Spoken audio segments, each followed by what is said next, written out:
خانقاہ عارفیہ جامعہ عارفیہ یہ اہل سنت و جماعت کا جو پورا نظریہ ہے 1400 سالہ نظریہ اس کی نمائندگی کرتا ہے۔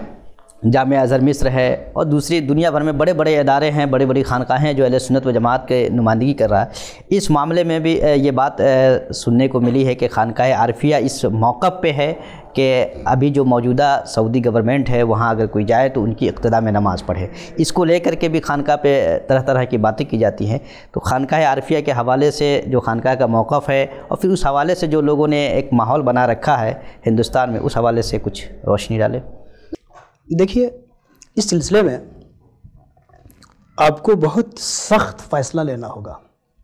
یا تو آپ یہ مان لیجئے کہ پوری دنیا میں وہی چند افراد اہل سنت بچے ہوئے ہیں جو ایک مخصوص حلقہ ہے، اور باقی عرب و عجم سے سنیت ختم ہو چکی ہے، سب اہل بدعت ہو چکے ہیں۔ ہندوستان میں اعلیٰ حضرت کے خانوادے کے بڑے عالم تھے، ان کا انتقال ہو گیا، علامہ اختر رضا خان اظہری صاحب۔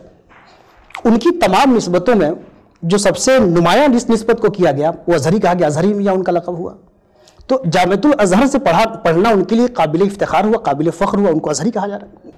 اور قابل افتخار تھا جب ہی گئے وہاں پہ، ظاہر سی بات ہے، وہ خود اتنا سخت موقف کے حامل تھے، اور ان کے والد، ان کے دادا اس معاملے میں اہل بدعت کے معاملے میں اتنے سخت رہے ہیں۔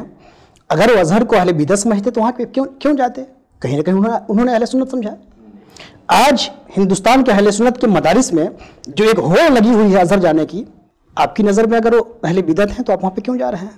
آپ یہی فخر سے کہتے ہیں کہ سعودی حکومت کے بالمقابل اور عالمی سطح پہ اہل سنت کا کوئی بڑا ادارہ ہے جو سنی فکر، روایتی فکر، تصوفانہ فکر، اشعری ماتریدی فکر کی ترجمانی کر رہا ہے، معتدل اسلام کی ترجمانی کر رہا ہے، وہ جامعۃ الازہر ہے۔ آپ یہی فخر سے پیش کرتے ہیں۔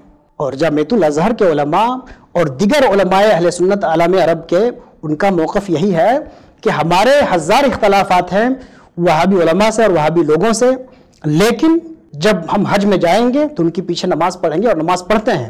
ہم نے ازہر میں یہ سوال کیا، ہمارے بعض دیگر احباب نے سوال کیا کہ آپ لوگ سعودی لوگوں کا، وہابی علماء کا رد کرتے ہیں، پھر وہاں پہ نماز پڑھی جائے گی کہ نہیں پڑھی جائے گی؟ تو انہوں نے حیرت کا اظہار کیا کہ یہ سوال ہے؟ بھائی ان سے ہمارے لاکھ اختلاف ہوں، لیکن کیا یہ اختلافات جو نسبت اسلام ہے، اسلام کو ختم کر دے گا یہ اختلاف؟ کیا وہ مسلمان نہیں ہیں؟ انہوں نے حیرت سے دیکھا، کیا تم لوگ کسی تکفیری گروہ سے تمہارا تعلق ہے؟ تو الازہر جو ہے وہاں کے علماء کا اور دیگر عالم اسلام کے علماء کا، جو معتدل علماء اہل سنت ہیں، جو متصوف ہیں، جو مقلد ہیں، سب کا موقف یہی ہے کہ وہاں پہ جا کے نماز پڑھی جائے گی اور نماز بالکل ہوگی۔ خانقاہ عارفیہ اس میں منفرد نہیں ہے۔